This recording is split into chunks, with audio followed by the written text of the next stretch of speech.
My Lords, I stand in solidarity with Israeli and Palestinian civilians. I condemn the horrific terror attacks by Hamas on Israeli civilians, with more than 1,000 people killed and more than 200 hostages, which has justifiably evoked anxiety, fear, trauma and anger, particularly amongst Jewish communities in Israel, in the United Kingdom and worldwide.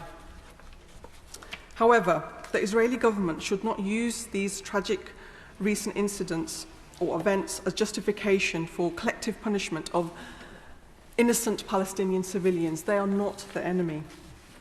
We must urgently demand an immediate ceasefire, with all sides complying with international laws. This includes Hamas releasing all the hostages and for the Palestinian civilians to have unrestricted and full access to food, fuel, medicines, water and health supplies, particularly for the 50,000 pregnant Palestinian women, 5,000 of whom will be giving birth in the next few weeks. Where are they supposed to give birth?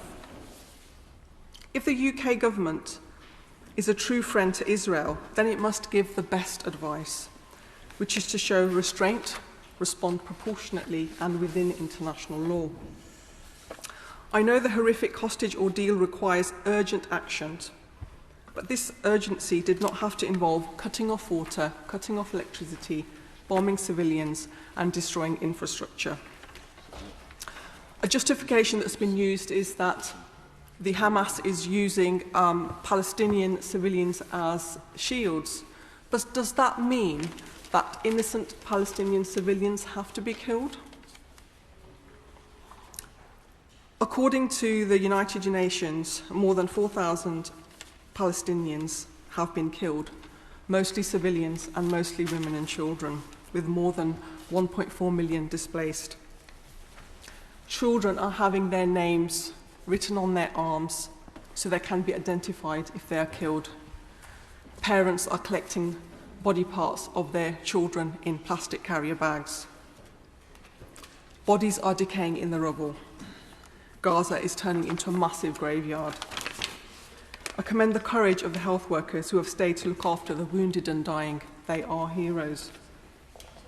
Civilian casualties should never be accepted as inevitable consequences of war. So I therefore disagree with Noble Lord Howard, who said it is an inevitable consequence. I do understand that Israel has a right to defend itself and protect its citizens.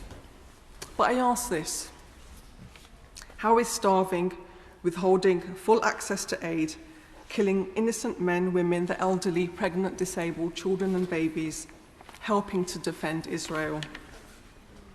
It has been suggested that there are no plausible alternatives.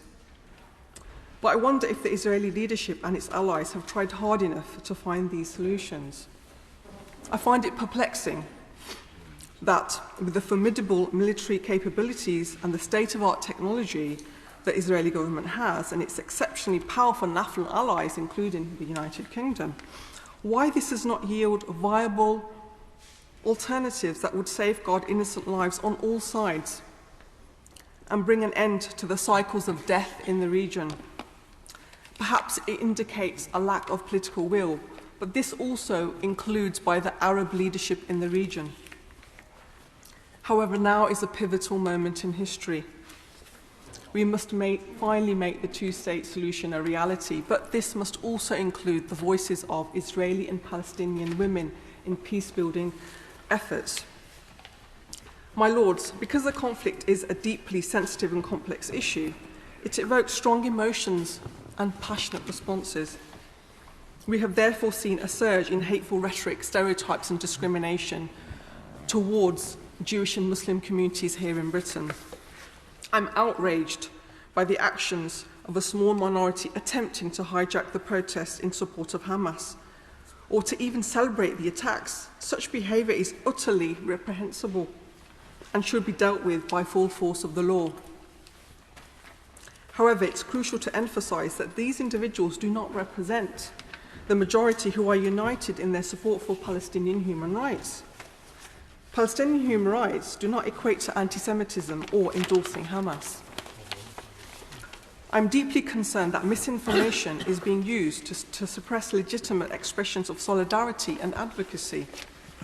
This suppression may also include Muslims in particular being reported to the police and prevent programmes.